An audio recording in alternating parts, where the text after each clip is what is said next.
అది చిన్ననాటి నుండి మేము క్రైస్తవులమే కానీ దేవుని ఉన్నతమైన పరిశుద్ధమైన నామానికి మహిమ కలుగును గాక. మరి అవకాశం ఇచ్చిన దైవజనులకి అలాగే వీక్షిస్తున్న మీ అందరికీ కూడా నా ప్రత్యేక వందనాలు. నా పేరు నానిబాబు. మరి మేము మొగల్తూరు గ్రామంలో ఉండేవాళ్ళు. మా నాన్నగారిది ఏనుగువల్లంక. మా అమ్మగారికి మేము ముగ్గురు సంతానం, అన్నయ్య, అక్క, నేను చివరిగా పుట్టాను. చిన్ననాటి నుండి కూడా మేము క్రైస్తవులమే కానీ యేసు ప్రభుని నమ్మడానికి, యేసు ప్రభుని ఆరాధించడానికి, యేసు ప్రభుని ఎందుకు నమ్ముకోవాలనే దాని సరైన ఆధారం నాకు లేకపోవడం వల్ల నా 19వ సంవత్సరం వచ్చే వరకు కూడా మరి మా అమ్మగారు మందిరానికి తీసుకెళ్తే వెళ్ళేవాడిని. పాటిస్తే పాట పాడానా లేదా, అమ్మాయిలు చూసారా లేదా, కానుకేస్తే హాజరించుకున్నాను లేదా అన్నట్టుగానే ఉండేది తప్ప అసలు ఎందుకు నమ్ముకోవాలి ఏంటి అనేది నాకు నాకు అర్థం కాలేదు చాలా కాలం. అయితే మా అమ్మగారు ప్రార్థనకి వెళ్ళకపోతే కనుక కొట్టేవారు. సో మా అమ్మగారి మీద భయంతో మేము వెళ్ళేవాళ్ళం. అయితే నేను స్కూల్లో చదువుతున్నప్పుడు నాకు ఫ్రెండ్స్ ఉండేవారు. వాళ్ళతోటి నేను వాళ్ళ గృహానికి వెళ్తున్నప్పుడు కొంతమంది హిందూస్ ఉండేవారు, అలాగే మరి కొంతమంది ముస్లిమ్స్ ఉండేవారు. అయితే ఒకరోజు నేను అనుకున్నాను, అసలు దేవుణ్ణి ఇంతమంది నమ్ముతున్నారు. మా అమ్మగారు యేసు ప్రభు దేవుడు అంటారు, హిందూస్ అనేకమైన దేవుళ్ళు అంటారు, ముస్లిమ్స్ అల్లాయే దేవుడు అంటారు. అసలు ఏంటి దేవుడు, ఎందుకు దేవుణ్ణి నమ్మాలా, అసలు ఎవరు దేవుడు అనే ఆలోచనలు నాలో అనేకమైనవి పుట్టి నేను ఒకసారి మా ఫ్రెండ్స్ వాళ్ళ ఇంటికి వెళ్ళినప్పుడు వాళ్ళ అమ్మగారిని అడిగాను, ఆంటీ నిజమైన దేవుడు ఎవరు అని అడిగితే మరి మేము నమ్మిన హిందూ దేవుళ్ళే నిజమైన దేవుళ్ళు అనేవారు. తర్వాత ముస్లింకి సంబంధించిన ఫ్రెండ్స్ వాళ్ళ దగ్గరికి వెళ్ళి అడిగితే, ఆంటీ మరి ఈ నిజమైన దేవుడు ఎవరు అసలు అని అడిగితే అల్లాహే నిజమైన దేవుడు అనేవారు. తర్వాత మా అమ్మగారి దగ్గరకు వచ్చి, మమ్మీ అసలు నిజమైన దేవుడు ఎవరు అని అడిగితే యేసు ప్రభువే నిజమైన దేవుడు అనేవారు. ఇంతకీ ఎవరు దేవుడు అనేది నాకు క్లారిటీ రాలేదు. ఎందుకంటే ఆ సమయంలో మా అమ్మగారు యేసుప్రభుని నమ్ముతున్నారు కాబట్టి మమ్మీ నమ్ముకున్న నమ్మకాన్నే దేవుడు అనుకుంటున్నారు తప్ప యేసుప్రభు దేవుడు కాదనమాట. హిందూస్ కూడా మరి వాళ్ళు కూడా వాళ్ళు నమ్ముతున్న దేవుళ్ళని ఆ నమ్మకాన్నే దేవుడు అనుకుంటున్నారు తప్ప వాళ్ళు కూడా దేవుళ్ళు కాదు అని కొన్ని ఆలోచనలు నాలో కలిగాయి. సరే ఏదైతే ఏముంది అని చెప్పి ఒకసారి ఆలోచన అలా మెదులుతూనే ఉండేది. అయితే ఒక పెద్ద ఆయన కలిశారు నాకు, ఒక పూజారి ఆయన. ఆయన దగ్గరికి వెళ్ళి అడిగాను, అసలు దేవుడు ఉన్నాడంటారా అని అడిగాను. ఆయన అడిగితే, దేవుడు ఎందుకు లేడు బాబు, ఈ సృష్టి అంతా ఉన్నదంటే అది కేవలం దేవుడి ద్వారానే, సో దేవుడు ఉన్నారు అని చెప్పారు. అయితే ఏ దేవుడు అనేది క్లారిటీ లేదు కానీ దేవుడు ఉన్నారు అని చెప్పారు. తర్వాత మరొక వ్యక్తి దగ్గరికి వెళ్ళి అడిగాను, ఏమండి అసలు దేవుడు ఉన్నాడు అంటారా, మీరు నమ్ముతారా నమ్మరా అని అడిగితే ఆయన ఏం చెప్పారంటే, తమ్ముడు దేవుడు లేడు దయ్యం లేదు, నాది ఒకటే ఫిలాసఫీ తమ్ముడు, ఏంటంటే నా దగ్గర ఉంటే నలుగురికి పెడతాను, నా దగ్గర లేకపోతే నలుగురి దగ్గర నుంచి నేను ఆశించనని చెప్పాడు. అప్పుడు నేను ఇద్దరిని టాలీ చేసి చూసుకున్నాను.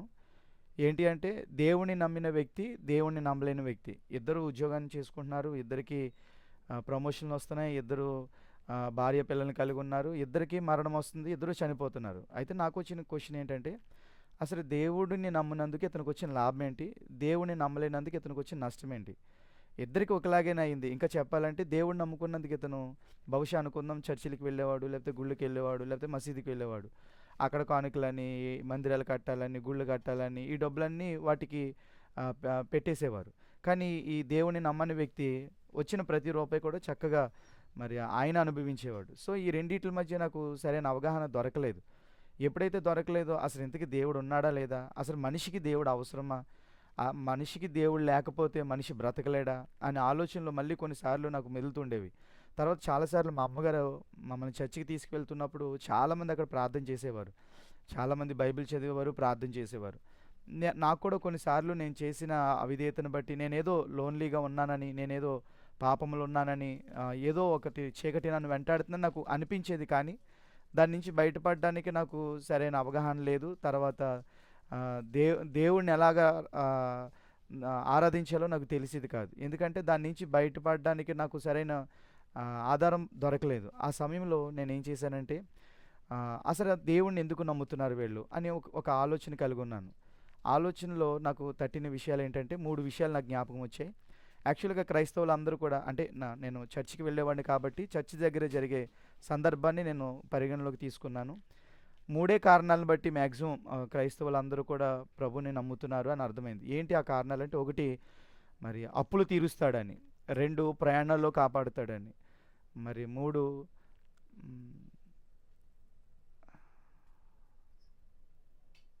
మర్చిపోయాను.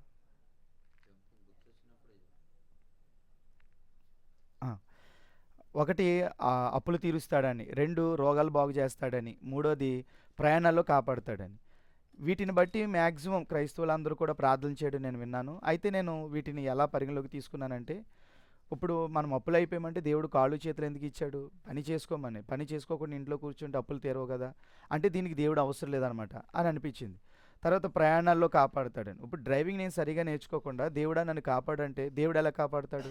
నేను సరిగ్గా డ్రైవింగ్ నేర్చుకుంటే డ్రైవ్ చేస్తానే కదా! అప్పుడు నా ప్రయాణం సుఖవంతం అవుతుంది. అంటే దీనికి కూడా దేవుడు అక్కర్లేదు అని అర్థమైంది. తర్వాత ఆహ్, రోగాలు బాగు చేస్తాడని. అంటే రోగాలు ఎందుకు బాగు చేస్తాడు? ఇప్పుడు ఏదైనా అనారోగ్యం వస్తే అనారోగ్యం రాకుండా ముందు జాగ్రత్తలు తీసుకోవడానికి ప్రభుత్వం కొన్ని సూచనలు ఇచ్చారు. లేదు అంటే ఏదైనా రోగం, వ్యాధి వచ్చిందంటే దానికి కావాల్సిన ట్రీట్మెంట్ ఉంది. హాస్పిటల్స్ ఉన్నాయి, మెడికల్ షాప్స్ ఉన్నాయి. అక్కడికి వెళ్లి టాబ్లెట్లు వేసుకుంటే తగ్గిపోతుంది. అంటే దీనికి కూడా దేవుడు అక్కర్లేదు. మరెందుకు దేవుడిని ఆరాధించడం? అసలు అవసరమా? దేవుడు లేకపోతే మానవుడు బ్రతకలేడా? అని చాలా కాలం నేను ఈ సందిగ్ధంలో ఉంటే ఒకరోజు మా చర్చిలో పాట పాడమని ఇచ్చారు. నేను మైక్ తీసుకొని పాట పాడాను. ఆ పాటలో కొన్ని పాటలు ఇలా పాడాను. 'యోబు వలె జీవిస్తాను, నోవాహు వలె జీవిస్తాను' అన్న పాట సందర్భం వస్తే పాడితే మా అమ్మగారు నా దగ్గరకొచ్చి అన్నారు, "నువ్వు ఏదైనా ఒక పాట పాడేటప్పుడు ఆ పాటలాగా జీవిస్తేనే ఆ పాట పాడాలి. ఆ పాటలాగా జీవించకపోతే ఆ పాట పాడడం చాలా తప్పనన్నారు." అసలే దేవుడంటే ఎవరో నాకు తెలీక, దేవుడిని ఎందుకు నమ్ముకోవాలో అర్థం కాక నేను సతమతమైపోతుంటే మధ్యలో మా అమ్మగారు ఈ మాట అనేసరికి నాకు చాలా మరి ఇంకా భయం వేసింది. ఎందుకురా బాబు ఇలాంటి సమయంలో నాకు అది అవసరం లేదు, ఇది అవసరం లేదని మొత్తం నేను పాడడమే మానేశాను. అంటే వెళ్ళడం, రావడం, వెళ్ళడం, రావడం. కొన్నిసార్లు చర్చికి వెళ్ళినప్పుడు చాలామంది ఏడుస్తూ ప్రార్థన చేసేవారు. కొన్నిసార్లు నాలో ఉన్న పాపపు భీతిని బట్టి నిజమే ఈ లోకమంతా ఏదో మాయలా కనబడుతుంది, లోకమంతా అపవిత్రలా కనబడుతుంది. ఇవన్నీ విడిచిపెట్టేసి దేవుని దగ్గరికి వెళ్తే బాగుంటది కదా! అని నేను కూడా మోకరించి ప్రార్థన చేయడం చాలా సార్లు ప్రయత్నం చేశాను గానీ, 5 నిమిషాలు మాత్రమే నేను ప్రార్థన చేయగలిగాను. 5 నిమిషాలు ప్రార్థన చేస్తే గంటలు గంటలు ప్రార్థన చేశానన్న ఫీలింగ్ నాలో కలిగేది. తర్వాత బైబిల్ చదువుదామని నేను ప్రయత్నం చేస్తే ఒకే ఒక అధ్యాయం చదివేవాడిని. మొత్తం బైబిల్ అంతా చదివేసినంత ఫీలింగ్‌లో నేను ఉండేవాడిని. ఎందుకంటే సరైన బేస్ నాకు దొరకకపోవడం వల్ల నాకు అర్థం కాలేదు. అయితే ఒకసారి ఒక దైవజనులు వాక్యం చెప్తే ఇలా చెప్పారు. ఏంటంటే దేవుడిని మనం ఎవరైనా వాక్యానుసారంగా బ్రతకకపోతే, వాక్యానుసారంగా జీవించకపోతే, బాప్తిసం పొందకపోతే వారు చనిపోతే నరకానికి వెళ్ళిపోతారు. నరకం అంటే అది సినిమాల్లో చూపిస్తున్నట్టు ఉండదు. అది అగ్నిగుండం. అందులో పడితే మళ్ళీ ఎప్పటికీ తిరిగి రాము. స్కూలుకి వెళ్ళినవాడు సాయంత్రానికి వచ్చేస్తాడు. డ్యూటీలకి వెళ్ళినవాళ్ళు 2 రోజులకైనా, 3 రోజులకైనా వస్తారు. కానీ చనిపోయిన వాళ్ళు ఇంకెప్పటికీ తిరిగి రారని చెప్పారు. ఆ మాట నాకు భయం కలిగించింది. నరకం ఉందని నేను నమ్మాను. ఎందుకంటే ప్రతి మనిషి దగ్గరికెళ్ళి ఎవరిని అడిగినా సరే, "బాబు నువ్వు చనిపోతే ఎక్కడికెళ్తావు?" అని అడిగితే వాళ్ళు చెప్పే సమాధానం ఏంటంటే ఒకటే చెప్తారు, "దేవుడి దగ్గరికెళ్తామంటారు." యాక్చువల్‌గా చనిపోతే మనల్ని సమాధి చేయడమో, కాల్చివేయడమో చేస్తారు. కానీ ఎవరు వెళ్తున్నారు అంటే మనలో ఆత్మ ఉందని వారికి తెలియకుండానే వాళ్ళు అడుగుతున్నారు. వాళ్ళు చెబుతున్నారని నాకు అర్థమైంది ఆ సమయంలో. అంటే ఆత్మ ఉంది. ఆత్మకి చావు లేదు. ఆ ఆత్మ నరకానికి వెళ్ళిపోద్ది. అంటే నేను బాప్టిజం పొందాలి. నేను బాప్టిజం పొందాలంటే ఏం చేయాలి? నేను మారుమనసు పొందాలి. పాపం చేయకుండా ఉండాలి. నాలోనేమో చాలా బ్యాడ్ హ్యాబిట్స్ ఉండేవి. అంటే చాలా విపరీతమైన పాపపు ఊబిలో ఉండేవాడిననమాట. అంటే మందు, సిగరెట్టు, త్రాగుడు అవి ఏమి అలవాట్లు లేవు గానీ ఎక్కువగా బ్యాడ్ థింగ్స్ వచ్చేసేవి. ఏ అమ్మాయిని చూసినా చెడు ఆలోచనలు రావడం, ఏ సినిమాలు చూసినా వాటిని ఊహించుకోవడం, అలాంటి ఆలోచనలు ఎక్కువ ఉండిపోయేవాడిని. ఒక్క అర నిమిషం కూడా పరిశుద్ధమైన ఆలోచనలు నాకు వచ్చేవి కాదు. చాలా బాధపడేవాడిని. నన్ను నేను చూసుకుంటే నాకు అసహ్యం కలిగేదనమాట. పలానా ఊరెళ్ళానంటే ఆ ఊర్లో మొదట సినిమా థియేటర్లు వెతుక్కునేవాడిని. ఎవరైనా ఎక్కడైనా బట్టలు తగిలిస్తే ముందు ఆ బట్టలో ఉన్న డబ్బులు నేను దొంగతనం చేసేవాడిని. ఎక్కడికైనా హోటల్‌కెళ్తే అక్కడ దొంగతనం చేసేవాడిని. మా అమ్మగారు చాలా సార్లు నన్ను కాళ్ళు, చేతులు కట్టేసి మరీ కొట్టేవారు. "ఎందుకురా దొంగ నా కొడకా" అని కూడా తిట్టారు నన్ను. అయినా సరే నా బుద్ధి మారేది కాదు. ఎందుకంటే అవతల వ్యక్తులు ఎక్కడైనా దొంగతనం చేస్తే వాళ్ళు నన్ను చూసి నన్ను కొట్టే వరకు కూడా అక్కడ దొంగతనం మానేవాడిని కాదు. అంటే దొంగతనం చేయకూడదు అనుకుంటున్నాను గానీ, అది ఎలా మానాలో నాకు తెలిసేది కాదు. పాపం చేయకూడదు అనుకుంటున్నాను గానీ, అది ఎలా మానాలో నాకు తెలిసేది కాదు. నేను రక్షించబడాలని అనుకుంటున్నాను గానీ, అసలు రక్షణ నాలోకి రావాలంటే నేనేం చేయాలో నాకు సరైన ఆధారం దొరకలేదు. ఆ సమయంలో నేను చాలా బాధపడిపోతున్న దినాల్లో మరి ఒక సేవకులు ఇలా వచ్చి మాట్లాడారు. "తమ్ముడు నువ్వు ఇంకా బాప్తిసం పొందకపోతే ఎలాగా? నువ్వెప్పుడు తీసుకుంటావంటే" "ముందు నేను మారాలి ఆ తర్వాత చూసుకుందాం" అని నేను మాట్లాడుతూ ఉండేవాడిని. అయితే కొన్నిసార్లు బస్సుల మీద గానీ, ఆటోల మీద గానీ వెనకాల పేర్లు రాస్తారు. అలాగే నా పేరు కూడా ఉండేది నానిబాబు అని. అప్పుడు ఆ పేరు చూసి అనుకునేవాడిని, ఎందుకొచ్చిన బ్రతుకురా నీది, నాని అని పరువు పోగొట్టేత్తన్నావని నన్ను నేను తిట్టుకునేవాడిని. ఎందుకంటే నా జీవితం అంత అస్తవ్యస్తంగా అయిపోయింది. చాలా సార్లు మారాలని ప్రయత్నం చేసినా మారేది కాదు. అయితే ఆ సమయంలో దేవుడు అందరికి అవకాశాలు ఇచ్చినట్లుగా నాకు కూడా అవకాశం ఇచ్చాడు అని అనుకున్నాను. ఏంటి అంటే నేను మరి 10థ్ మధ్యలో కుటుంబ పరిస్థితులను బట్టి 10థ్ క్లాస్ మధ్యలో ఆపేసి నేను డ్యూటీలకి వెళ్ళడం జరిగింది. మరి మొదటగా ఇటుక పనికి వెళ్ళాను. ఆ తర్వాత లారీలకు వెళ్ళడం జరిగింది. తర్వాత హోటల్‌లోకి వెళ్ళడం, ఆ తర్వాత లారీకి రావడం జరిగింది. లారీలో ఉంటుండగా ఏం జరిగిందంటే ఒకసారి మేము లారీ నడుపుతుండగా డ్రైవర్ నడుపుతూ నాకు బండి ఇచ్చి నడపమన్నాడు. నీకు నిద్రొస్తే మళ్ళీ డ్రైవింగ్ నాకు ఇచ్చేయి అని చెప్పి డ్రైవర్ నాతో చెప్పాడు. సరే బాబాయ్ సరే అన్న అని చెప్పేసి నేను డ్రైవింగ్ చేస్తూ ఉన్నాను. అప్పటికి నేను లోకాశలో ఉండిపోవడం వల్ల నేను అంటే ఆ లారీ నెల రోజులు డ్యూటీ చేసి నెల రోజులు రెస్ట్ తీసుకోవాలన్నమాట. 15 రోజులు రెస్ట్ ఉంటుంది. నేనేమనుకుంటున్నానంటే డ్రైవింగ్ చేసేటప్పుడు నేను ఇంకో 2-3 రోజుల్లో దిగిపోతాను, వెళ్ళిపోతాను. నా ఫ్రెండ్స్ తోటి చక్కగా అటు ఇటు తిరుగుతాను, అక్కడికి ఇక్కడికి వెళ్తాను, వాళ్ళని వీళ్ళని చూస్తాను అనే ఆలోచనలో నేను ఉండిపోయాను. ఆ ఆలోచనలు ఎప్పుడైతే ఉండిపోయానో అలాగ నిద్రపోయాను. డ్రైవర్ ముందే చెప్పాడు, నీకు నిద్ర వస్తే బండి నాకు ఇచ్చేయి, నువ్వు నడపకు అని చెప్పారు. కానీ నిద్రపోతే ఏమవుతుందో కూడా నాకు తెలియలేదు. కానీ నేను నిద్రపోయి డ్రైవ్ చేశాను. సామర్లకోటలో ఉండగా మరి అచ్చంపేట జంక్షన్ వచ్చింది, అక్కడ నిద్రపోయాను. బండి ఏమైందో తెలీదు, ఏం జరిగిందో తెలీదు. మరి నాకు మళ్ళీ తెలివొచ్చేసరికి నేను ఎక్కడున్నా అంటే తెల్లారింది, 8 అయింది. సామర్లకోట బ్రిడ్జి మీద ఉన్నాను. ఎదురుగుండా చూస్తే సూపర్వైజర్ ఉన్నాడు. ఏంటి ఇక్కడ నొప్పొస్తుందని ఇలా చేయి పెట్టుకుంటే ఈ 2 ఇలా విడిపోయి ఇలా బ్లడ్ కారుతుంది. ఇక్కడి నుంచి కూడా ఇలా బ్లడ్ కారుతుంది. ఇంతకీ తీరా ఏంటి అని ఆలోచన చేస్తే అప్పుడు సిచ్యువేషన్ అంతా అర్థమైంది. ఏంటంటే నేను నడిపిన లారీ మరి అచ్చంపేట జంక్షన్‌లో నేను నిద్రపోయాను. 2.5 కిలోమీటర్లు మరి ఎలా డ్రైవ్ చేశానో తెలీదు. ఆ ఎదురుగుండా సముద్రం ఉంటది. సముద్రం కటింగ్ కూడా ఇలాగా రైట్‌కి తిరిగి లోపలికి వెళ్ళాలి. తర్వాత అక్కడ ఒక బ్రిడ్జి వస్తది. ఆ బ్రిడ్జిలో పడిపోయినా చనిపోతాను. ఆ బ్రిడ్జికి 3 లారీల తర్వాత సముద్రంలోంచి పెట్రోల్ పైప్ తీస్తారు. అందులోకి వెళ్ళిపోవాలి. అందులోకి వెళ్ళిపోతే మరి పెద్ద ప్రమాదం అయ్యి ఉండేది. అప్పుడు కూడా నేను ఉండేవాడిని కాదు. కానీ ఈ రెండిట్లకి మధ్యలో లారీ రోడ్డు మీదే పడిపోవడం జరిగింది. అప్పుడు నన్ను హాస్పిటల్‌కి తీసుకెళ్లారు. అప్పుడు చాలా బ్లడ్ అంతా కారిపోయింది నాది. తర్వాత నన్ను ఇంటికి పంపించేశారు. ఆ టైంలో మరి నా మనస్సాక్షితో నేను ఇలా మాట్లాడుకున్నాను. ఏంటంటే నరకముందని నేను నమ్ముతున్నాను. ఖచ్చితంగా ప్రతి మనిషి ఏదో ఒక రోజు చనిపోతాడని నాకు అర్థమవుతుంది. కానీ దాని నుంచి ఎలా బయటపడాలో నాకు అర్థం కాక ఆ భక్తి విధానం అనేది నాకు రాకపోవడం వల్ల మరి నేను భక్తి చేయలేకపోయాను. అయితే ఇలాంటి ప్రమాదం జరిగినప్పుడు మళ్ళీ భయమేసింది. నిజమే కదా! అప్పుడు నాతో నేను ఇలా మాట్లాడుకున్నా. ఒరేయ్ నానిగా, దేవుడు నిన్ను ప్రేమిస్తున్నాడురా. అందుకే దేవుడు నిన్ను కాపాడాడురా. ఇప్పుడైనా మారుమనసు పొందరా. లోకాన్ని, పాపాన్ని విడిచిపెట్టరా. యేసుప్రభువుని నమ్ముకోరా. ఆయన బిడ్డగా మారరా అని అనుకునేవాడిని.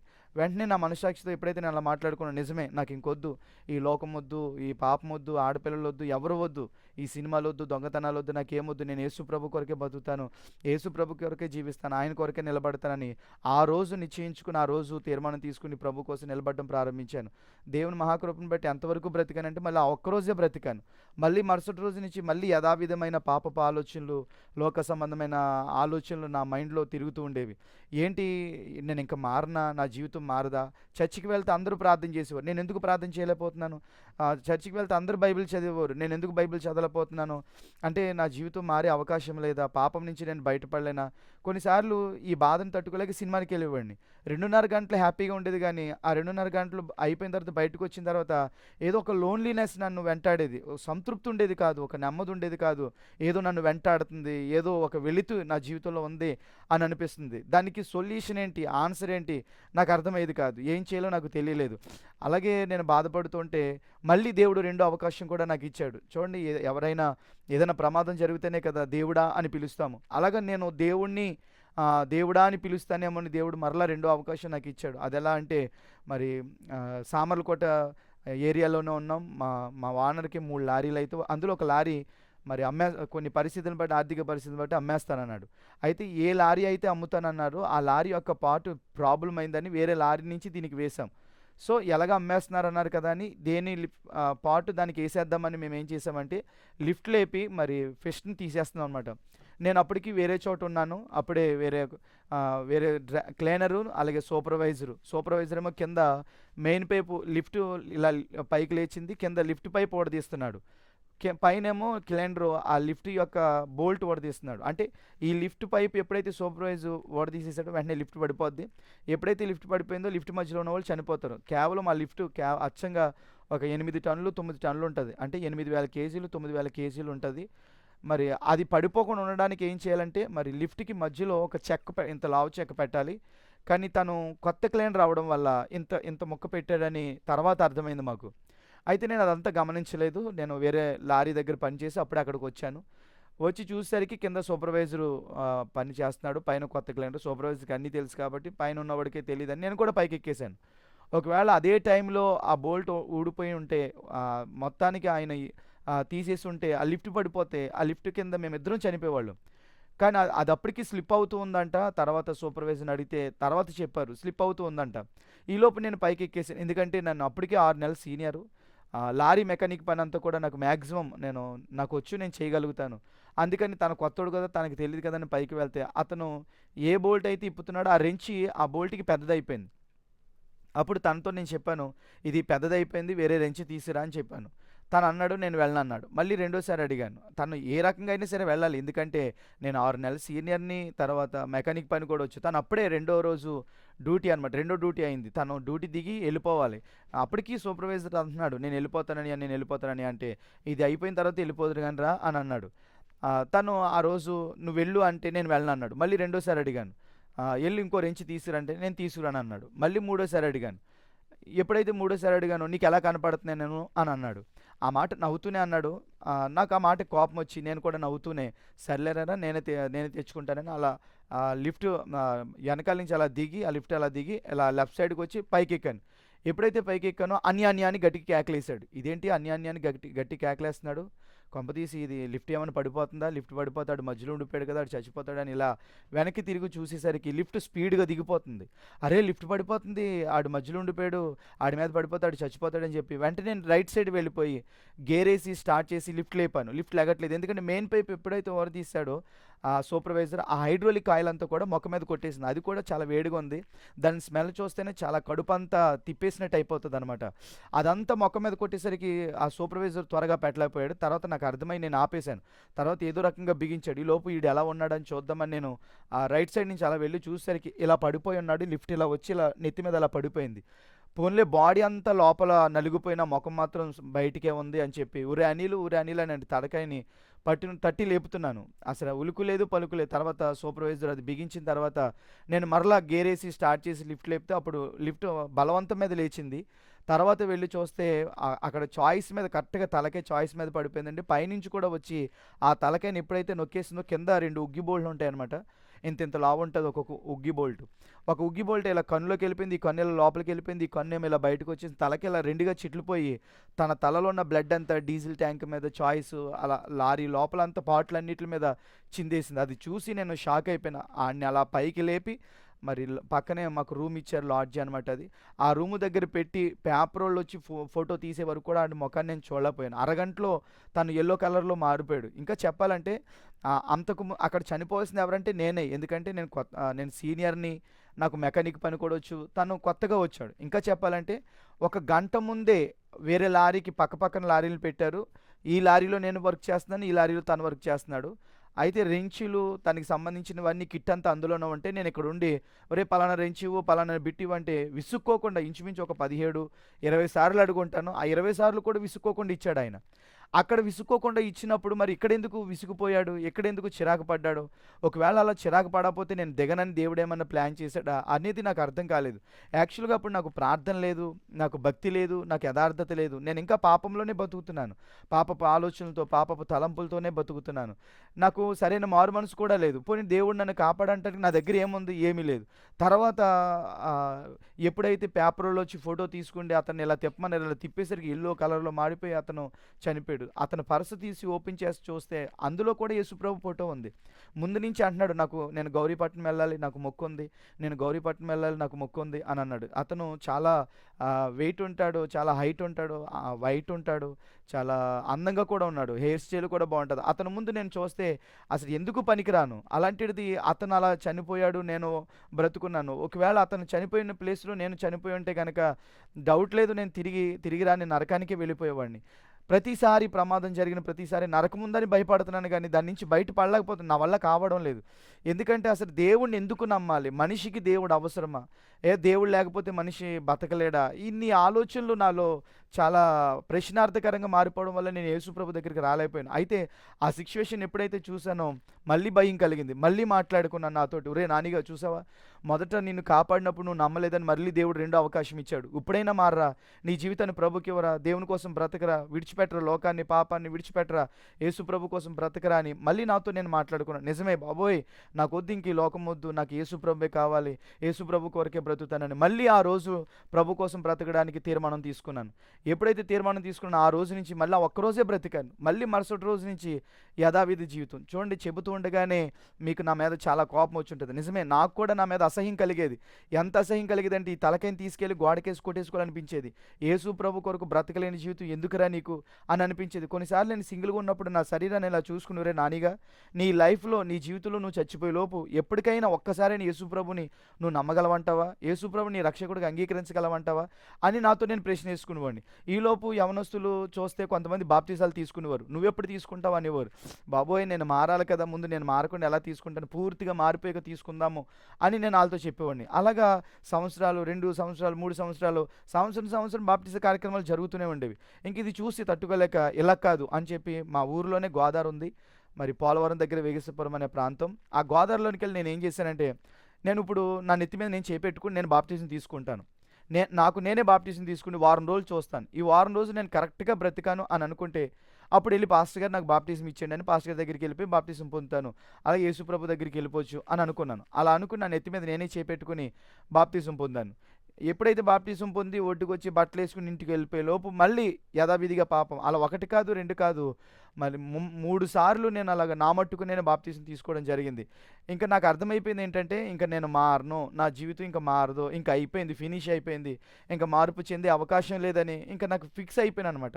చాలాసార్లు హెచ్చరికలు ఇచ్చిన నేను మారలేని పరిస్థితి అయిపోయింది. చాలాసార్లు దొంగతనాలు చేసినప్పుడు నన్ను పట్టుకుని కొట్టారు. అప్పుడు మారాలనుకున్నాను, అప్పుడు నా మార్పు అనేది నాలోకి రాలేదు. అయితే ఇంకా నేను మారనేమో, ఇంకా నా జీవితం ఇంతేనేమో అని అనుకున్న టైంలో మరి డేవిడ్ రాజు గారని మా పాస్టర్ గారు, వాళ్ళ కుమారుడు తిమోతి గారు మా చర్చిలో యవనస్తుల కూడిక పెట్టాలి అని ఒక ఆలోచన కలిగి మా అందరికీ చెప్పారు. ఇలాగ పలానా రోజు యవనస్తుల కూడిక జరుగుతుంది, మీరు అందరూ అక్కడికి రండి అని చెప్పారు. సరే అని చెప్పి మేము అందరం వచ్చాము. తిమోతి గారితో పాటు ఒక దైవజనులు డేవిడ్ ఫ్రాన్సిస్ గారని ఆ దైవజనులు వచ్చారు. వచ్చి దేవుని వాక్యాన్ని ప్రకటిస్తున్నారు. అప్పటి వరకు నేను నార్మల్గా ఉండే వ్యక్తిని. ఆయన వాక్యం చెబుతుండగా ఏమైందో తెలీదు, కళ్ళంట కన్నీళ్ళుగా రావడం మొదలెట్టాయి. ఇదేంటి, నేను ఏడవడం ఏంటి, నాకెందుకు కళ్ళంట నీళ్ళు వస్తాయి, నాకెందుకు రావాలి అని చెప్పి మళ్ళీ పక్కన వాళ్ళు ఎవరైనా చూస్తే ఇదిగో నాని ఏడుస్తున్నాడని తెలిసిపోద్దని నేను ఏం చేశానంటే కళ్ళంట కన్నీళ్ళు తుడిచేసుకునేవాడిని. ఎందుకంటే passion of the Christ movie చూసినప్పుడు కూడా నాకు అంత ఏడుపు రాలేదు. కానీ ఆ దైవజనులు చెబుతుంటే నా కళ్ళంట కన్నీళ్ళు కారుతానే ఉన్నాయి. ఆయన ఇంతకీ ఏం చెప్తున్నారంటే, బైబిల్లో దయ్యాలు పట్టిన ఒక వ్యక్తి ఉన్నాడు, శానా అనే వ్యక్తి.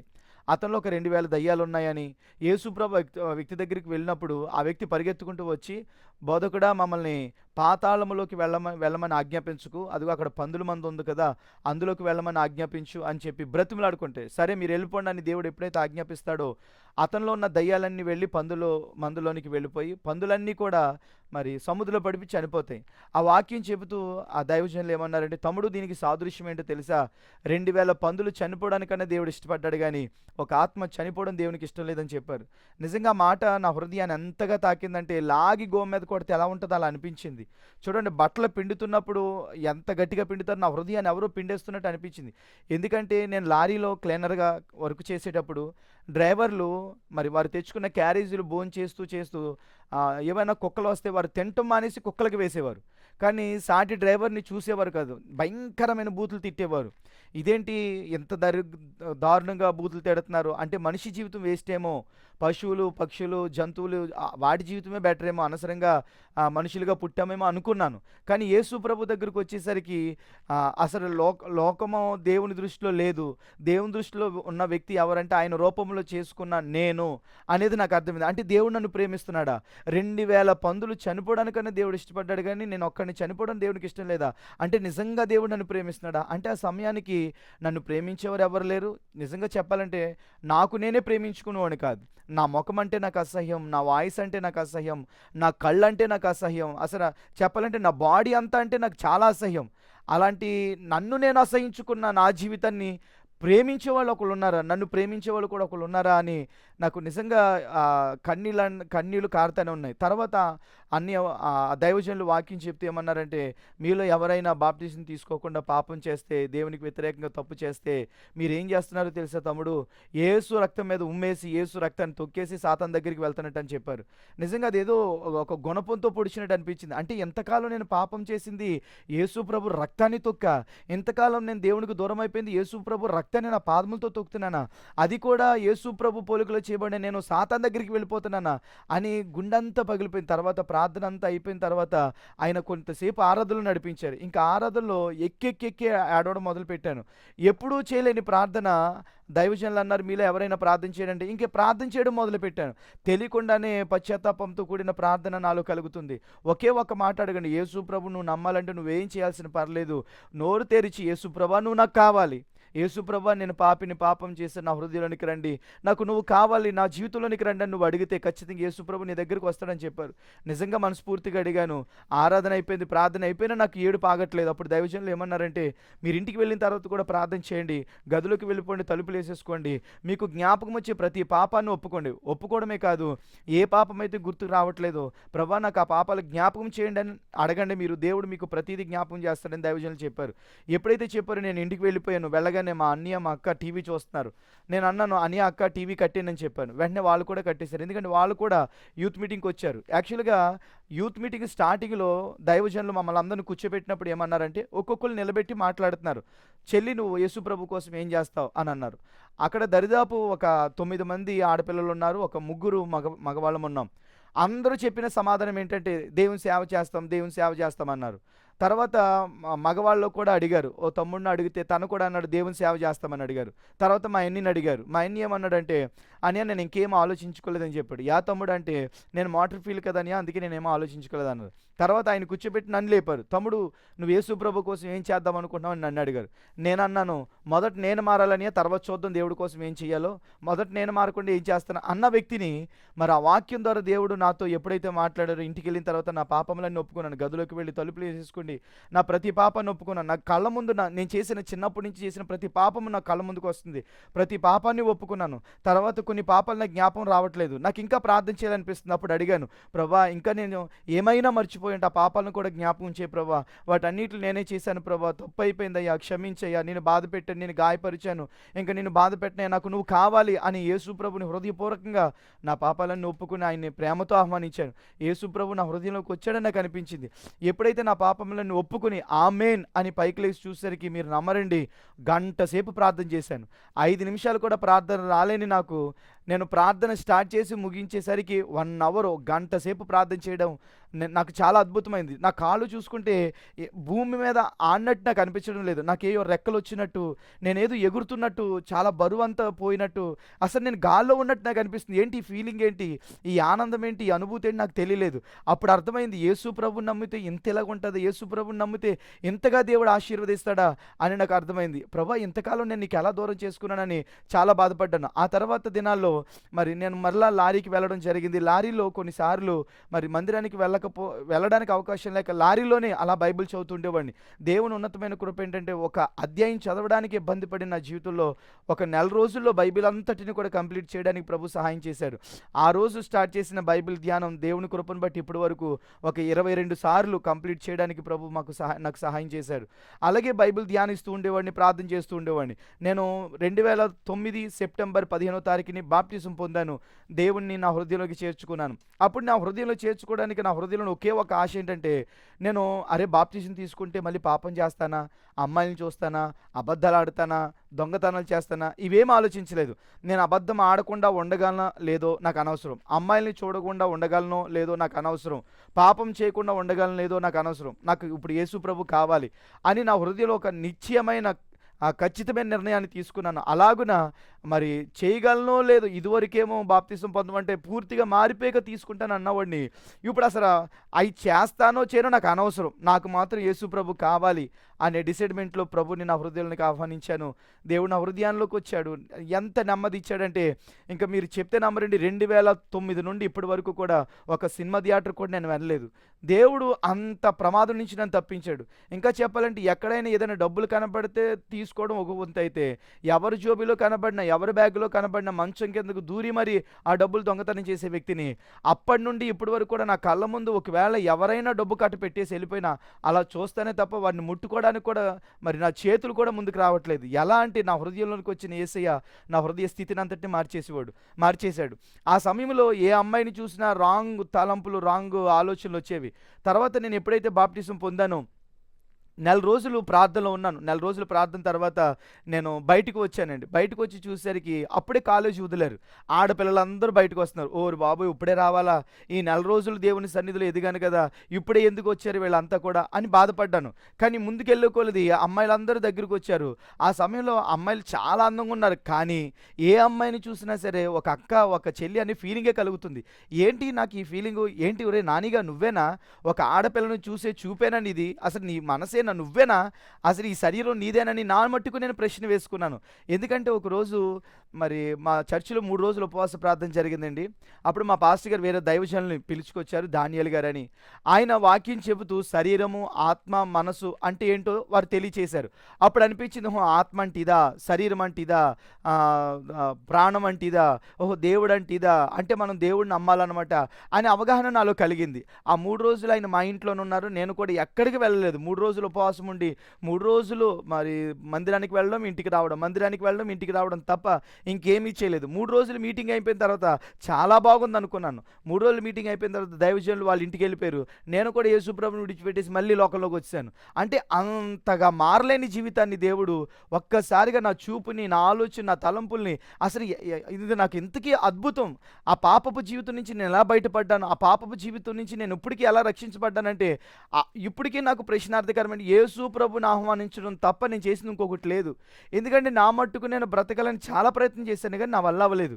కానీ యేసు ప్రభు ఎప్పుడైతే నా హృదయంలోకి వచ్చాడో నిజంగా నా హృదయ స్థితి నా అంతటిగా నేనే ఒక చెల్లిలాగా చూస్తున్నాను, ఒక అక్కలాగా చూస్తున్నాను. అసలు దొంగతనాలు జోలికి వెళ్ళట్లేదు, సినిమాలు చూడాలనిపించడం లేదు. ఇంకా చెప్పాలంటే నా గురించి, నా వల్ల మా కుటుంబంలో ఉన్న వాళ్ళందరూ కూడా సినిమాలు చూడడం మానేశారు. ఎందుకంటే దేవుడు ఆ రక్షణ కార్యం మొదట నా జీవితంలో చేశాడు. అయితే ఇలాగ నా భక్తి జీవితాన్ని కొనసాగిస్తుండగా కరెక్ట్గా సంవత్సరం అయిన తర్వాత, అనగా 2009 సెప్టెంబర్ 15వ తారీఖున బాప్టిజం పొందాను. 2010 సెప్టెంబర్ 18వ తారీఖుని ఒక భయంకరమైన యాక్సిడెంట్ జరిగింది నాకు. అదేంటంటే మద్రాసు తడ బోర్డర్ దాటి మద్రాస్ ఎంట్రన్స్ అయ్యాం. నేను అప్పటికి లారీ క్లీనర్గా వర్క్ చేస్తున్నాను. ఆ టైంలో డ్రైవర్ అన్నాడు, నేను పక్కకి లారీ ఆపుతాను, వంట చేయను అన్నాడు. అప్పటికే 1:30 అవుతుంది ఇంచుమించు టైం. అరే ఇప్పుడేం వండుకుంటాంరా, ఎక్కడైనా హోటల్లో తినిపించేయచ్చు కదా అని అనుకున్నాను. సరే డ్రైవర్ చెప్తే తప్పదు కదా, చేయాలి కదా అని చెప్పి నేను గ్యాస్ ఓపెన్ చేశాను. అంటే 5 కేజీల బండి ఉంటుంది, పొయ్యి సింగిల్ పొయ్యి సపరేట్గా ఉంటుంది, మన ఇంట్లో ఉన్నట్టే.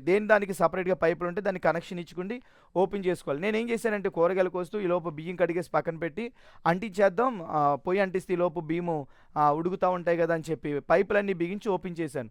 ఓపెన్ చేస్తే లీక్ అయింది. ఏంటి లీక్ అయిందను కట్టేశాను. తర్వాత నేను ఏం చేశానంటే అగ్గుపుల్ల అంటించి దాని మీద పెట్టాను. పెడితే మంట రాలేదు. ఏంటి మంట రాలేదని చూసి ఏం చేశానంటే మరి రెగ్యులేటర్ కదుపుదామని ఇలా కదిపాను. ఆ డ్రైవర్ని అడిగాను, అన్నయ్య స్మెల్ వస్తుందని అడిగితే స్మెల్ రావట్లేదు అన్నాడు కదా అని నేనేం చేశానంటే మరలా అగ్గిపుల్ల అంటించి దాని మీద పెట్టి రెగ్యులేటర్ని ఇలా తిప్పాను. ఎప్పుడైతే ఇలా తిప్పాను అప్పటికే గ్యాస్ లీక్ అయిపోయిందేమో, ఒక్కసారిగా ఫైర్ అయిపోయి నా ముఖమంతా అంటుకుపోయింది. ఒక బ్లూ కలర్లో ఒక అగ్ని నా ముఖానికి ఎప్పుడైతే అలా తాకిందో నా ముఖమంతా అంటుకుపోయింది. నా 2 చేతులు, నా 2 కాళ్ళు, నడుము మొత్తం అంటుకుపోయాను. వెంటనే కళ్ళు మూసి పక్కకి ఇలా తిరిగేసరికి డ్రైవర్ లారీలోంచి కిందకు దూకేస్తున్నాడు. అప్పుడు నేను అనుకున్నాను, లారీలో ఉండకూడదేమో, కిందకు దూకేలని చెప్పి డ్రైవర్ పైనుంచి కిందకు దూకేస్తున్నాను. హడావిడిలో డ్రైవరు త్వరగా డోర్ తీయలేకపోయాడు. ఆ డోర్కి ఉన్న చిన్న హోల్ నుంచి నేను బయటికి పడిపోయాను. ఎప్పుడైతే ఇలా పడ్డానో కాళ్ళు పైకి తలకి ఇలా కిందకి పడ్డాను. ఎప్పుడైతే తల నేలకి అంటుకుందో ఈ చెంప మీద, ఈ ముక్కు మీద తగిలేసి ఈ పళ్ళన్నీ కదిలిపోయినండి నాకు. ఇలా లాగితే ఇలా వచ్చేస్తుంది అనమాట. ఇంకా షర్ట్ అంటుకుపోతుందేమో అని బటన్స్ తీసేస్తుంటే షర్ట్ రాలేదు, ఇలా అతుక్కుపోయింది. ఎందుకంటే అది పాలిస్టర్ వలన ఈ చర్మానికి అతుక్కుపోయింది. ఎప్పుడైతే ఇలా లాగానో చర్మం ఇలా ఊడిపోయి కిందకి ఏలబడిపోయింది. ఈ వెనకాల కాళ్ళ దగ్గర కూడా కాలిపోయింది, చేతులు కాలిపోయినాయి, ఫుల్గా చేతులన్నీ కాలిపోయినాయి, చెవుల కంటేళ్ళు కాలిపోయింది, పెదలన్నీ కాలిపోయినాయి, కన్ను పేలిపోవాలి, అంత భయంకరమైన పరిస్థితి. దాని తర్వాత నన్ను తీసుకొచ్చి ఇలా ఓ పక్కన బస్ స్టాండ్లో కూర్చోబెట్టారు. ఈలోపు మా డ్రైవర్ దిగాడు. మా డ్రైవర్ దిగి గంతులేస్తున్నాడు. గంతులేస్తూ ఆహా అంటే పచ్చిమిరకాయ తింటే ఎలా అయితే నాలుక బయటికి పెట్టి ఉగురుస్తారు అలాగే ఉగురుస్తూ ఆయన పరిగెడుతున్నాడు. అప్పుడు నా చెయ్యిని ఇలా చూసుకున్నాను. నా చెయ్యి అంతా కాలిపోయింది. నాకు అతనికంటే చెప్పాలంటే ఇంకా ఎక్కువ కాలిపోయింది. కానీ నాకు బాధ ఉంది కానీ అతను పరిగెత్తే అంత బాధ నాకు లేదు. మరి ఏమైంది అని ఆలోచిస్తే దేవుడు నాకు తర్వాత తెలియజేశాడు. అయితే ఆయన పరిగెత్తుకుని వెళ్ళిపోయి ఏం చేశాడంటే ఒక గొయ్యిలో దిగిపోయాడు. నేను కూడా వెళ్ళిపోదామని వెళ్ళిపోతుంటే అక్కడ ఉన్న కొంతమంది ఏం చేశారంటే నన్ను వెళ్ళనివ్వలేదు, ఆపేశారు. ఈలోపు ఒక ఆయన వచ్చి ఏం చేశాడంటే బాబు నువ్వు ప్యాంట్ తీసే లుంగి ఇస్తాను కట్టుకుంది కానీ ఆయన లుంగి ఇచ్చేసాడు నాకు. తర్వాత నా వాచ్ కాలిపోయింది, వాచ్ విసిరేశాను. ఇయర్ ఫోన్స్ కాలిపోయిన ఇయర్ ఫోన్స్ విసిరేశాను. ఎప్పుడైతే నాకు లుంగి ఇచ్చాడో నేను అలా కూర్చుని ఏడుస్తున్నాను. ఈలోపు ఇద్దరు ముసలావిళ్ళు వచ్చి అయ్యో ఎంత బాధ వచ్చేసింది బాబా అని చెప్పి అరిటాకులు తెచ్చి ఆ చేతుల మీద అంటిస్తున్నారు. అంటే అరిటాకు పెడితే చల్లగా ఉంటుందని మరి ఆ సమయంలో వారు చెప్పారు. ఆయన పెడుతున్నారు కానీ నాకు నొప్పి వచ్చేస్తుంది, అమ్మ నాకు తగ్గట్లేదు, నొప్పి ఎక్కువైపోతున్నాను అనగానే తర్వాత అది తీసేసి ఇసునగారితో ఇస్తున్నారు. నాకు అర్థం కావట్లేదు, నాకు ఇంకా మంట ఎక్కిపోతుంది. చూస్తే చుట్టూరు ఇల్లులో ఉన్నాయి, ఫ్యాన్లు తిరుగుతున్నాయి. పోనీ ఏదో ఒక ఫ్యాన్ దగ్గరికి తీసుకెళ్తారేమో, అమ్మ ఎక్కడికైనా తీసుకెళ్ళండి అమ్మా, ఏసీలైనా పెట్టండి, ఫ్యాన్లైనా పెట్టండి, నేను మంట తట్టుకోలేకపోతున్నానంటే ఉండు బాబు వచ్చేస్తుంది, అంబులెన్స్కి ఫోన్ చేసాం ఉండు అని అన్నారు. సర్లే అంబులెన్స్ ఎవరైతే నాకు లుంగి ఇచ్చేసారో ఆయన చెప్పాడు అనమాట, అంబులెన్స్కి ఫోన్ చేశాను వచ్చేస్తుంది ఉండి అన్నాడు. అది వచ్చేసరికి ఇంచుమించి వెళ్ళలేదన్న ఒక 20 నిమిషాలు అరగంట పట్టిందండి. మీరు నమ్మరు, ఈ అరగంట ఒక్కో నిమిషం ఒక్కో రోజులాగా ఒక సంవత్సరంలాగా గడిపాను. ఎందుకంటే నాకు అప్పుడు అనిపించేసింది, చూడండి ముసలోళ్ళకి ఇంకొక 2 గంటల్లో చనిపోతారనగా వాళ్ళు చనిపోతున్నారు వాళ్ళకి తెలిసిపోద్ది అంటారు కదా, అలా నాకు అర్థమైపోయింది నేను చనిపోతున్నాను అంటే. నాకేం అర్థమైపోతుందంటే ఇంక ఈ లోకాన్ని నేను విడిచిపెట్టేస్తున్నాను, ఈ లోకాన్ని నేను వదిలేస్తున్నాను, ఇంకా నాకు ఈ లోకానికి సంబంధం లేదు అంటే ఇంక నేను భూమి మీదకి మళ్ళీ రానా, ఇంకా భూమిని విడిచిపెట్టి వెళ్ళిపోతున్నాను. ఒక్కసారిగా భూమిని ఆకాశాన్ని ఒక్కసారిగా అలా చూసి బాధపడుతున్నాను. బాధపడి 2 విషయాలను బట్టి ప్రభు దగ్గర ఏడ్చాను.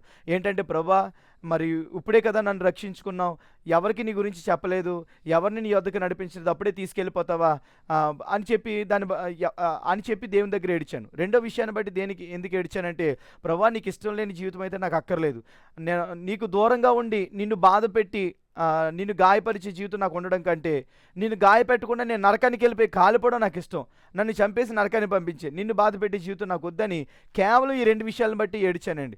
అప్పుడు ఆ సమయంలో నేను తిరిగిన అమ్మాయి లేరు, ఫ్రెండ్స్ లేరు, నేను నా తల్లి లేదు, నా తండ్రి లేదు, ఎవరు లేరు. నేను చనిపోతే చనిపోయిన వార్త వెళ్తుంది, లేదా నేను బ్రతికితే కాలిపోయిన వార్త వెళ్తుంది. ఆ సమయంలో నాతో ఎవరు లేరు, కానీ ఏడుస్తున్నాను, భయంకరంగా ఏడుస్తున్నాను. ఆ సమయంలో నాకు ఎవరైతే లుంగి ఇచ్చారో ఆయన ఏం చేశాడంటే నా వాచ్ ఎప్పుడైతే కాలిపోయిందో విసిరేశాను, ఇయర్ ఫోన్స్ ఎప్పుడైతే కాలిపోయినా అవి విసిరేశాను కదా, వాటన్నిటిని తీసుకొచ్చి బాబు ఇవి నీవేనేమో తీసుకొని నాకు ఇస్తున్నాడు. బాబు ఇప్పుడు నాకు ఎందుకయ్యి, ఇప్పుడు నేను ఏం చేసుకుంటాను, నాకు వద్దని విసిరేశాను. మళ్ళీ తీసుకొచ్చి నీవేనేమో బాబు తీసుకో అన్నాడు. బాబు ఎందుకయ్యా, నాకు వద్దని విసిరేశాను. మళ్ళీ తీసుకొచ్చేస్తున్నాడు. అయ్యా నన్ను తినకయ్యా, నాకు అవసరం లేదు, వీటి నాకు వద్దు, నేను చెప్తున్నాను కదా వీటితో నాకు సంబంధం లేదు, ఇప్పుడు నాకు వద్దంటే వద్దు, మళ్ళీ నాకు దగ్గరికి తీసుకురాకని ఇంకా అసహించేసుకుని దూరంగా విసిరేశాను. వాటి గురించి చిన్న సాక్ష్యం ఏంటంటే నాకు వాచ్ కానీ ఇయర్ ఫోన్స్ కానీ చాలా ఇష్టం. వాచ్ లేకపోతే ఒకరోజు ఏం చేశారంటే డ్రైవర్ భోజనానికి డబ్బులు ఇస్తే భోజనం చేయడం మానేసి ఆ డబ్బులతోటి వెళ్ళి వాచ్ కొనుక్కున్నాను. ఎక్కడికో వెళ్ళమని నాకు ఛార్జీకి డబ్బులు ఇస్తే మరి లిఫ్ట్ల మీద వెళ్ళిపోయి ఆ డబ్బులతోటి ఇయర్ ఫోన్స్ కొనుక్కున్నాను. అప్పుడు నాకు నేను ప్రశ్న వేసుకున్నాను, ఒరే నానిగా నువ్వు ఇష్టపడి కొనుక్కున్నావు కదా, మరి వాటిని ఇప్పుడు ఎందుకు తీసుకుంటలేదు అని నా ప్రశ్న వేసుకుంటే అప్పుడు నాకు అర్థమైంది, మనిషి బ్రతుకున్నంత వరకే అది కావాలి ఇది కావాలి ఇది కావాలని ఆశిస్తాడు తప్ప ప్రాణపాయ స్థితికి వచ్చేసరికి అతడు కావాల్సింది ఎవరంటే రక్షకుడు కావాలి.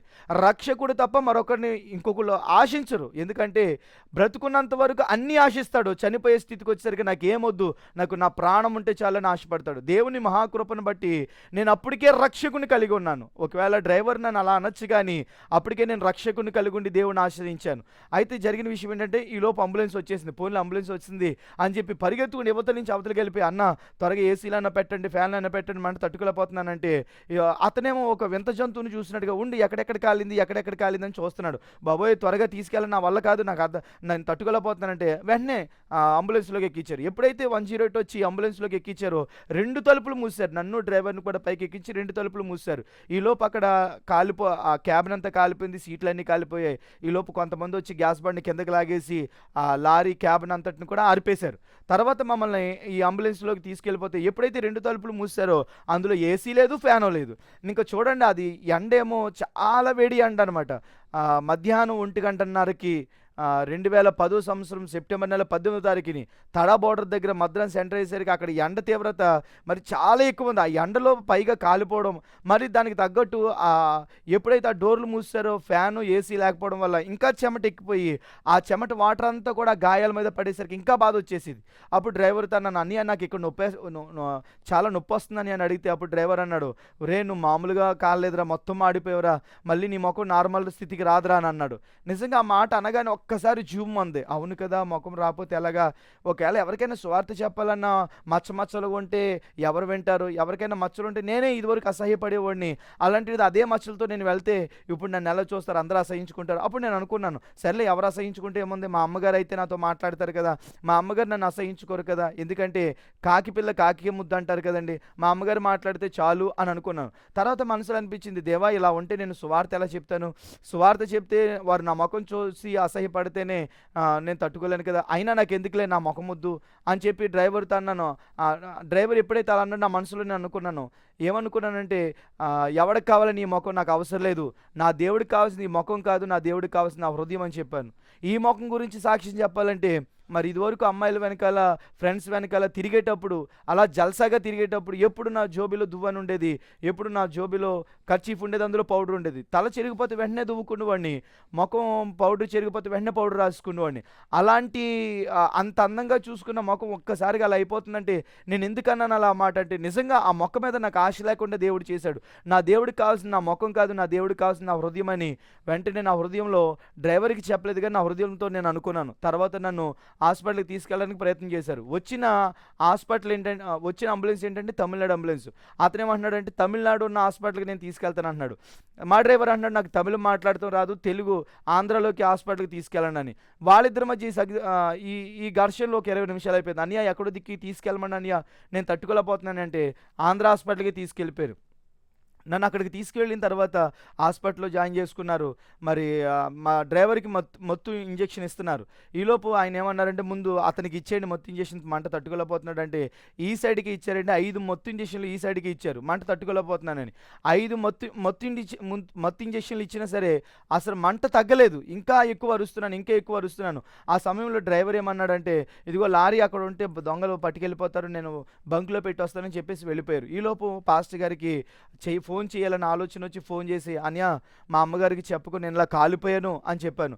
ఎప్పుడైతే ఆ మాట చెప్పానో వెంటనే దైవజనులు అన్నారు, తమ్ముడు ఇక్కడ దైవజనులు జాషువా పట్టాభి గారు ఉన్నారు, మంచి దైవజనులు, ఆయన నీ కోసం ప్రార్థన చేస్తారు, ధైర్యంగా ఉండని చెప్పి ఆయనకి ఇచ్చారు. ఆయన ప్రార్థన చేసి ఏమన్నారంటే, బాబు బాధపడకు, పరిచర్య చేసే దేవదూతలను దేవుడు 4 దేవదూతల్ని నీ మంచం చుట్టూరు పెట్టాడని చెప్పారు. ఎప్పుడైతే ఆ మాట చెప్పారో చాలా ఆనందం వేసింది, చాలా ధైర్యం కలిగింది. తర్వాత దైవజనులు ఏమన్నారంటే, తమ్ముడు పంచే తమ్ముడు, దేవుడిని ఇలా స్తుతించు, ప్రభా నాకు ఇలా జరిగినందుకు నీకు స్తోత్రం, నాకు ఇలా అయినందుకు నీకు స్తోత్రం అని స్తోత్రం చెప్పు అని అన్నారు.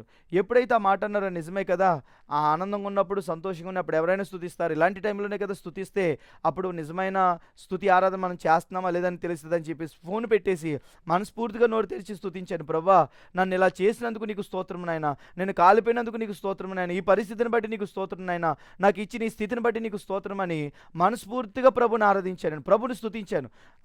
5 మత్తు ఇంజక్షన్లు ఇచ్చిన తగ్గలేని మంట ఎప్పుడైతే హృదయపూర్వకంగా ప్రభుని స్తుతిస్తున్నానో ఒళ్ళంతా తిమ్మిరైపోయినట్టు అయిపోయి వేళ్ళలోంచి అలా వెళ్ళిపోయిందండి మంట అంతా. నేను కాలిపోయింది 1:30కి, నాకు తగ్గిపోయింది 3:30కి తగ్గిపోయింది. ఇంకా చెప్పాలంటే అసలు నాకు మంట లేదు, బాధ లేదు, ఏమీ లేదు. ఏదైనా ఉంటే ఒక చింతపండుని తీసుకొచ్చి అలా అతికిస్తే ఒక స్టిక్కర్ వేస్తే ఎలా ఉంటుందో అలా ఉంది నా శరీరం అంతా. అరే ఇదేంటి మంట అంతా ఏమైంది అని అనుకున్నాను. అది ఏం జరిగిందో దేవుడు తర్వాత మాట్లాడు. ఆ సమయంలో నన్ను అక్కడి నుంచి విజయవాడ తీసుకెళ్ళిపోయారు. అయితే డ్రైవర్ విజయవాడ తీసుకెళ్ళడానికి నన్ను కారు అన్నీ మాట్లాడి నైట్ నా దగ్గరికి వచ్చాడు. వచ్చి కాళ్ళు ఇలా పైకి పెట్టి ఉఫ్ అని ఊదుకుంటున్నాడు. అప్పుడు నేను అడిగాను, అన్నయ్య మంట వస్తుందని అడిగితే, అవునరా మంట వస్తుందని చెప్పాడు. యాక్చువల్గా నాకు ఆ టయానికి మంట లేదు, బాధ లేదు. నిజంగా ఈ దేవుడు ఎంత అద్భుతం చేశాడు.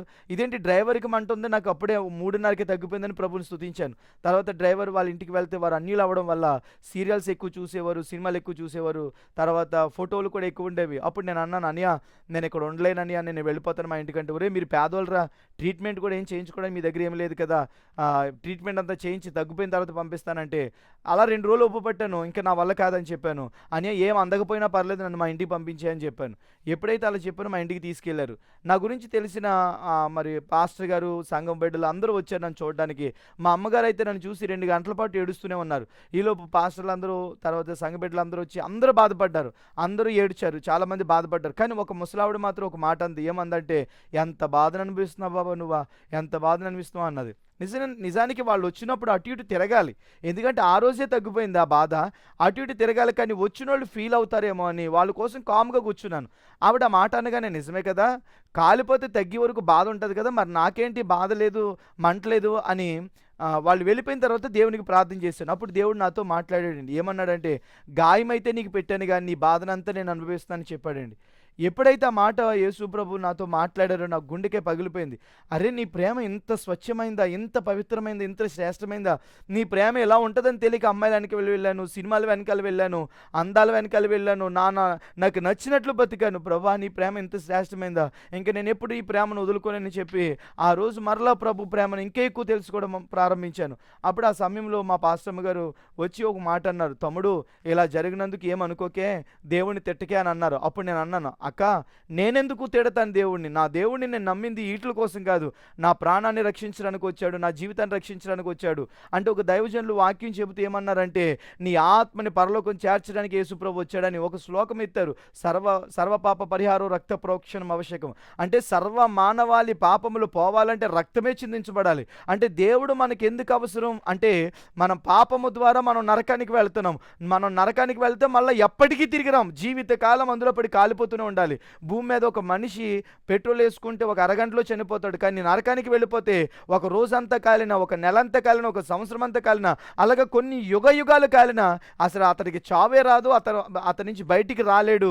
అంత భయంకరమైనది నరకం. దాన్ని తప్పించడానికే దేవుడు కావాలి మనకి. ఇదిగో దాన్ని తప్పించడానికి యేసు ప్రభు నీ కొరకు రక్తం చిందించారని ముందు దినాల్లో దైవజనులు ఎప్పుడైతే చెప్పారో అప్పుడు నాకు అర్థమైంది. నిజమే, యేసు ప్రభుని నమ్మడానికి ఇదిగో అవసరాలు తీరుస్తాడని, ప్రయాణాల్లో కాపాడుతాడని, రోగాలు బాగు చేస్తాడని, అప్పులు తీరుస్తాడని కాదు. అవి చేస్తాడు. నమ్మిన వారిని ఎప్పుడు దేవుడు విడిచిపెట్టడని నాకు అర్థమైంది. నమ్మిన వారిని దేవుడు ఎప్పుడు త్రోసివేయడని నాకు అర్థమైంది. కానీ అన్నిటికంటే ముఖ్యంగా మన ఆత్మకి రక్షణ ఇస్తాడు. మన ఆత్మీయ జీవితాన్ని కాపాడుతాడు.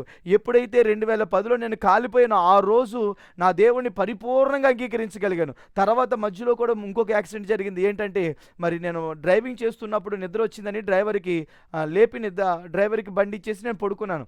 డ్రైవర్ ఏం చేశాడంటే, కర్ణాటక రోడ్లో డ్రైవ్ చేస్తూ, ట్రాలీ అనమాట అది నడుపుతూ ఆయన స్పీడ్ బ్రేకర్స్ వచ్చాయని అని సడన్గా బ్రేక్ కొట్టాడు. ఎప్పుడైతే సడన్ బ్రేక్ కొట్టాడో చూడండి, ప్రొక్లైన్ ఇలా లేపుతుంది కదా, అది ఇలా బరువు లేపినప్పుడు ఇలా ముందు పడిపోకుండా ఉండడానికి వెనకాల బరువైన రాడ్లు పెడతారు, బరువైనవి పెడతారు. ఆ బరువైన వాటిని మేము తీసుకెళ్తున్నాం. అంటే ఒకటి 10 టన్నులు, ఒక 50 మంది వచ్చినా ఇలా కదిపినా కదలదు. అలాంటి టన్ను 2 లోడ్లు మేము తీసుకెళ్తున్నాం. ఎప్పుడైతే డ్రైవరు సడన్ బ్రేక్ వేసాడో వెనకాల లోడు చైన్ తెగిపోయి అదర్ లోడ్ను కొట్టి వెనకలోడు కిందకి పడిపోయింది. ఈ ఎదరులో నేను పడుకున్న క్యాబ్లోనికి వచ్చేసింది. ఎలా వచ్చేసిందంటే, నా నడానికి అలా తగిలి అలా ఆగిపోయింది. యాక్చువల్గా అది గనక క్యాబ్ నొక్కేస్తే అందులో పడి నుజ్జు అయిపోయి చచ్చిపోవాలి. అప్పటికే నేను బాప్తిసం పొంది ఉన్నాను. కానీ ప్రార్థన చేయటం లేదు, వాక్యం చదవడం లేదు, దేవుని జ్ఞాపకం చేసుకోవడం లేదు. హ్యాపీగా పడుకున్నాను. ఎప్పుడైతే పడుకున్నానో కానీ అంత పెద్ద లోడు వచ్చి నా నడానికి అలా తగిలి అలా ఆగింది. ఏంటి ఇలా తగిలిందని లేచి చూసేసరికి సిచ్యువేషన్ అంతా నాకు అర్థమైంది. అప్పుడు నాకు అర్థమైంది, అరే యేసుప్రభుని ఒక్కసారి నమ్మితే చాలా, ప్రత్యేకంగా ప్రార్థన చేయకపోయినా, బైబిల్ చదవకపోయినా, ప్రతి ప్రమాదం వచ్చి పొంచి ఉన్న ప్రతి ప్రమాదం నుంచి ఆయన తప్పిస్తాడా? అయితే ఇలాంటి దేవుని నేను ఎప్పుడు విడిచిపెట్టకూడదని దేవుని ఉన్నతమైన కృపను బట్టి ఆ రోజు నుండి ఇప్పటి వరకు కూడా దేవుని చేపట్టుకుని నడవడం ప్రారంభించాను. మధ్యలో కొన్నిసార్లు కొన్ని పరిస్థితులను బట్టి, కొంతమంది వ్యక్తులను బట్టి నేను భక్తిలో చల్లారిపోయాను, వెనక్కి వెళ్ళిపోయాను. అలాంటి పరిస్థితుల్లో ఇంకా నా జీవితం అయిపోయింది అనుకున్న పరిస్థితిలో మరలా దైవజనుల సహవాసం ద్వారా, దేవుని వాక్యాల ద్వారా మరలా నా జీవితాన్ని నేను కట్టుకోవడానికి ప్రభు నాకు సహాయం చేశాడు. పడిపోయిన నా జీవితాన్ని మరలా నిలబెట్టాడు. అసలు యేసు ప్రభుని నమ్ముతానా లేదా అనే పరిస్థితిలో సందిగ్ధంలో ఉన్న నా జీవితానికి యేసు ప్రభు బైబిల్ని పట్టుకొని ప్రకటించి, సువార్త ప్రకటించి గొప్ప అధికారాన్ని దేవుడు నాకు ఇచ్చాడు. దేవుని ఉన్నతమైన కృప ద్వారా 2014 సంవత్సరంలో దేవుడు సేవకి నన్ను రమ్మని పిలిస్తే దర్శనం ద్వారా నా జాబ్, బ్యాంకులో ఉద్యోగం చేసేవాడు, నా జాబ్ రిజైన్ చేసి నేను పూర్తిగా ఇంకా ఫుల్ టైం మినిస్ట్రీలోకి రావడం జరిగింది. దేవుని దగ్గర కన్ఫర్మ్ తీసుకుని సేవకు వచ్చాను.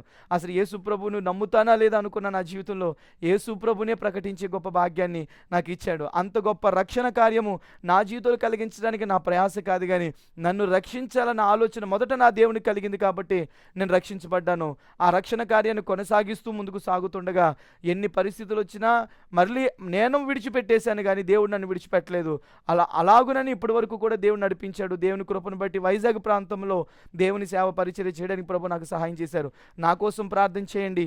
దేవుని సేవ ఇంకా నమ్మకంగా చేయనట్లుగా, ఇంకా ప్రభు కోసం నమ్మకంగా నిలబడినట్లుగా, దేవుని సాక్షిగా వాడబడినట్లుగా ప్రార్థన చేయండి. ఈ సాక్షి విన్న ప్రతి ఒక్కరికి కూడా నా ప్రత్యేకమైన వందనాలు. దేవుడు మిమ్మల్ని అందరిని దీవించును గాక. ఆమేన్.